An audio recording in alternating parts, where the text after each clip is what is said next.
ಧರ್ಮೇಂದ್ರ ಪ್ರಧಾನ್ ರಾಜೀನಾಮೆ ನಂತರವೂ ಕೂಡ ಸಿಜೆಪಿ ಸಮರ ಸಾರ್ತಾ ಇದೆ. ದೆಹಲಿ ಪೊಲೀಸರ ಮೇಲೆ ಕಾಕ್ರೋಚ್ ಕಾರ್ಯಕರ್ತರ ಒಂದು ವಾರ್ ಮತ್ತೆ ಶುರುವಾಗಿದೆ.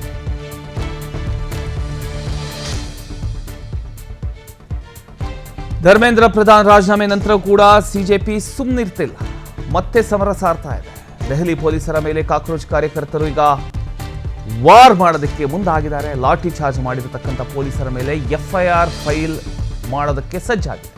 ಹೊಸ ವೆಬ್ಸೈಟ್ ತೆರೆಯೋದಕ್ಕೆ ಈಗ ಸಿಜೆಪಿ ಮುಂದಾಗಿದೆ. ವೆಬ್ಸೈಟ್ನಲ್ಲಿ ಪೊಲೀಸರು ದಾಳಿ ಮಾಡಿರ್ತಕ್ಕಂಥ ಫೋಟೋ ವಿಡಿಯೋ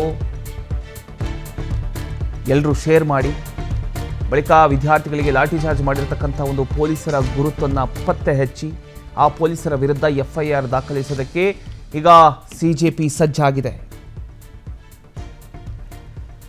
ಕೇಂದ್ರ ಶಿಕ್ಷಣ ಸಚಿವ ಧರ್ಮೇಂದ್ರ ಪ್ರಧಾನ್ ರಾಜೀನಾಮೆ ನಂತರ ಕೂಡ ದೆಹಲಿಯಲ್ಲಿ ಪ್ರತಿಭಟನೆಯ ಕಾವು ತಣ್ಣಗಾಗಲಿಲ್ಲ. ವಿದ್ಯಾರ್ಥಿಗಳ ಹೋರಾಟಕ್ಕೆ ನೇತೃತ್ವ ನೀಡುತ್ತಿರತಕ್ಕಂಥ ಸಿಜೆಪಿ ಇದೀಗ ಮತ್ತೊಂದು ಹೋರಾಟಕ್ಕೆ ಸಜ್ಜಾಗಿದೆ. ಈ ಬಾರಿ ಗುರಿಯಾಗಿರುವುದು ದೆಹಲಿ ಪೊಲೀಸರು. ಪ್ರತಿಭಟನೆ ವೇಳೆ ಲಾಠಿ ಚಾರ್ಜ್ ನಡೆಸಿರ್ತಕ್ಕಂಥ ಆರೋಪದ ಅಡಿ ಸಂಬಂಧಪಟ್ಟ ಪೊಲೀಸ್ ಸಿಬ್ಬಂದಿಯ ವಿರುದ್ಧ ಕಾನೂನು ಹೋರಾಟ ಆರಂಭಿಸುವುದಾಗಿ ಈಗ ಸಿಜೆಪಿ ಘೋಷಣೆ ಮಾಡಿದೆ. ಹಲವು ದಿನಗಳ ಕಾಲ ಜಂತರ್ ಮಂತರ್ನಲ್ಲಿ ನಡೆದಂತಹ ಒಂದು ಪ್ರತಿಭಟನೆಯ ವೇಳೆ ವಿದ್ಯಾರ್ಥಿಗಳ ಮೇಲೆ ಪೊಲೀಸರು ಲಾಠಿ ಚಾರ್ಜ್ ಅನ್ನು ನಡೆಸಿದ್ದಾರೆ ಅನ್ನುವಂತಹ ಸಿಜೆಪಿ ಆರೋಪ ಏನಿದೆ, ಇದೇ ವಿಚಾರವನ್ನ ಆಧಾರವಾಗಿ ಇಟ್ಕೊಂಡು ಸಂಬಂಧಪಟ್ಟ ಪೊಲೀಸ್ ಸಿಬ್ಬಂದಿಯ ವಿರುದ್ಧ ಎಫ್ಐಆರ್ ದಾಖಲಿಸುವುದಕ್ಕೆ ಕಾನೂನು ಕ್ರಮ ಕೈಗೊಳ್ಳುವುದಾಗಿ ಸಿಜೆಪಿ ತಿಳಿಸಿದೆ.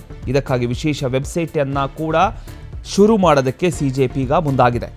ಪ್ರತಿಭಟನೆಯ ವೇಳೆ ನಡೆದಂಥ ಘಟನೆಗಳಿಗೆ ಸಂಬಂಧಪಟ್ಟಂತಹ ಫೋಟೋಗಳು, ವಿಡಿಯೋಗಳು ಹಾಗೂ ಸಾಕ್ಷ್ಯಾಧಾರಗಳನ್ನು ಈ ವೆಬ್ಸೈಟಲ್ಲಿ ಸಾರ್ವಜನಿಕರು ಅಂದರೆ ವಿದ್ಯಾರ್ಥಿಗಳು ಯಾರಾದರೂ ತೆಗೆದಿದ್ರೆ ಅದನ್ನು ಫೋಟೋ ಸಮೇತ ವಿಡಿಯೋ ಸಮೇತ ಆ ವೆಬ್ಸೈಟಲ್ಲಿ ಅಪ್ಲೋಡ್ ಮಾಡಿದರೆ ತಕ್ಷಣ ಅವರ ಮೇಲೆ ಎಫ್ಐಆರ್ ಮಾಡೋದಕ್ಕೆ ಎಲ್ಲ ವ್ಯವಸ್ಥೆಯನ್ನು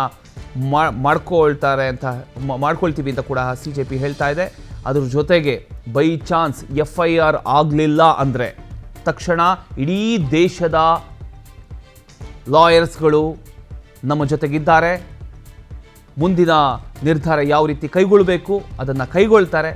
ದಯವಿಟ್ಟು ಎಲ್ಲರೂ ಕೂಡ ಫೋಟೋ ವಿಡಿಯೋಸನ್ನು ಅಪ್ಲೋಡ್ ಮಾಡಿ ಅಂತ ಈಗ ಸಿಜೆಪಿ ಹೇಳ್ತಾ ಇದೆ.